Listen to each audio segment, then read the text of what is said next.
You're listening to Big World Network.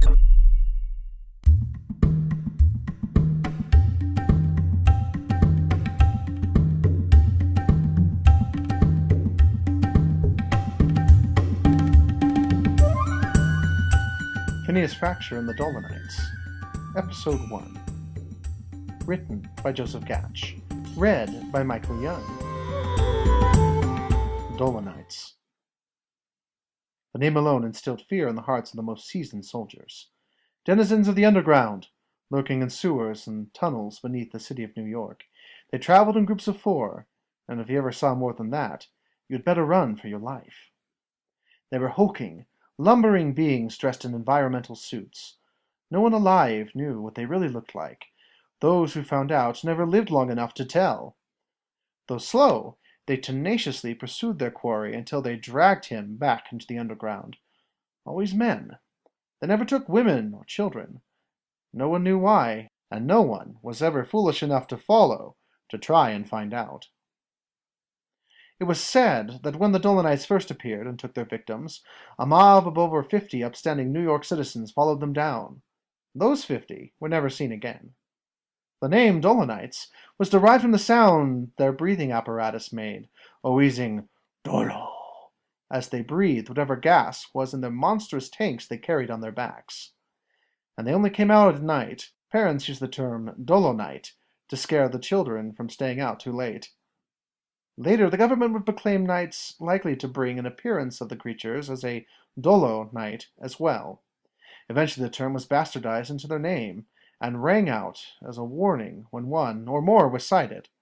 A plague upon the city, there seemed no hope to cure the disease that grew under the streets. It was only a matter of time before it ruled above as well. "Pin?"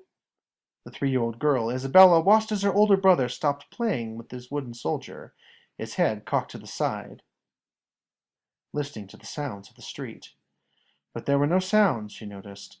No sound of the steel hooves of the horse-drawn carriages, no animated banter of the neighbors as they loitered in the streets in the summer heat.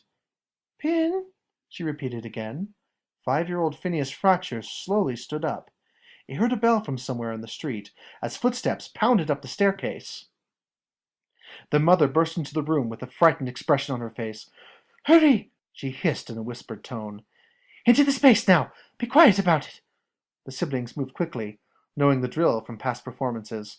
A ladder was pulled down from the ceiling just beyond their door in the hall, and they hastily clambered up and shut the latch as their mother put the ladder back in place.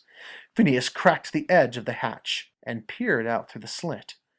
Below, he saw his mother rush back downstairs to the parlor, dousing lights as she went. He could see the outline of his father, placing a barricade in front of the house door. They whispered as they went, making sure there was nothing missed. The front door trembled, stopping them in their tracks. Father, tossing all caution aside, yelled for Mother to go. Hesitant at first, she turned and bolted up the staircase again, as Father braced against the door.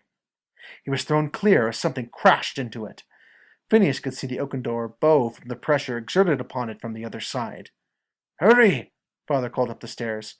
But at that moment, Mother appeared at the top, holding a box which she already had open. Surprisingly, with her hands trembling and the unholy pounding upon the door, she had the contents ready for Father as he came up the stairs. She slapped the revolver into his outstretched hand as the front door exploded into 100 shards. She slapped the revolver into his outstretched hand as the front door exploded in 100 shards. Stunned, Father slipped as he turned to face the intruders, falling a couple steps toward the bottom. A red lantern, mounted upon a gargantuan helmet, swept the entryway until it settled upon the man. The house became unnervingly quiet for a few seconds, and then a breather mask made the sound man feared most. Gunshots followed it. Phineas watched in abject horror as the bullets sparked off the helmet of the Dolomite. All 6 had hit, but did nothing to slow the monster. His father drew the gun in a hopeless gesture of defense and began scrambling backwards up the stairs. A scream quickly followed as a hook slammed into his right shin, pinning him to the stair. It happened so quickly, though so slowly in the young boy's eyes. Another scream followed, that of his mother, as she watched the Dolomite rip the hook from Father's leg and then grab the wounded appendage with its other hand. Behind him, Phineas realized that his sister had also begun screaming in fear. The boy shut the opening and pulled his sister to the corner, holding her to him and cupping his hand over his mouth so that they would not be discovered. Below, their mother continued wailing, helpless to save her husband, who was being slung over the beast's shoulder like a rag doll. Its work finished, the Dolomite lumbered back out the doorway, leaving the house one occupant shy. The children heard their mother's screams for help, which went on for what seemed like hours. But when the Dolomite had come, help never did.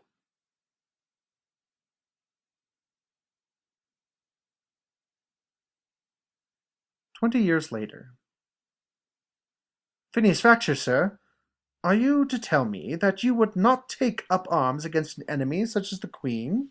That you would stay here, hidden in a classroom, while your countrymen became heroes?" A low murmur rolled across the classroom at the question. Everyone knew the professor's stance on the military, but this tried-and-true tactic was always guaranteed to wash away any thought of a weekend assignment. Turning to the chalkboard, his weapon of choice clutched in his hand, Professor Phineas Frakture pointed the stick of calcium carbonate at each student until it came to rest upon the perpetrator.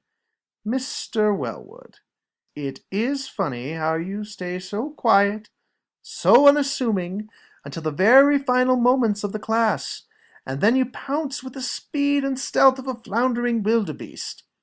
The class chuckled at their mate's failure, and the professor continued, "But, as you never seem tired of hearing it, no, I would not go to war."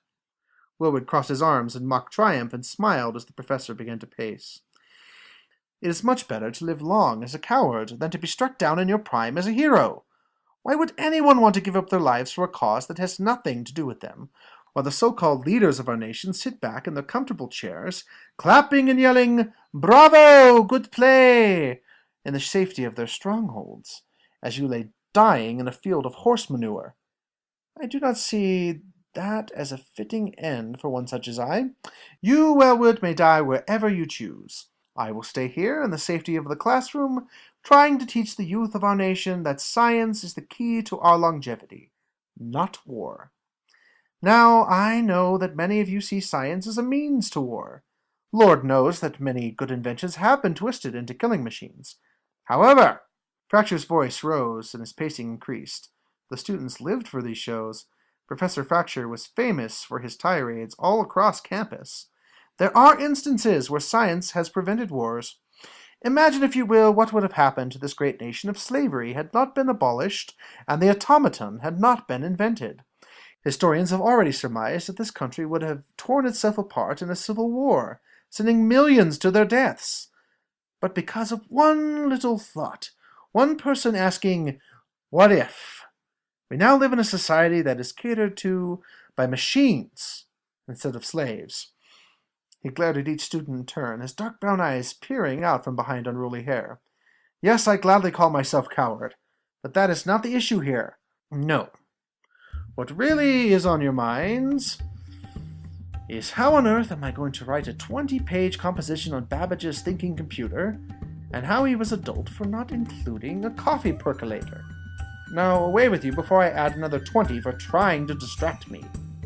In a collective groan, the students picked up their packs and shuffled out the door.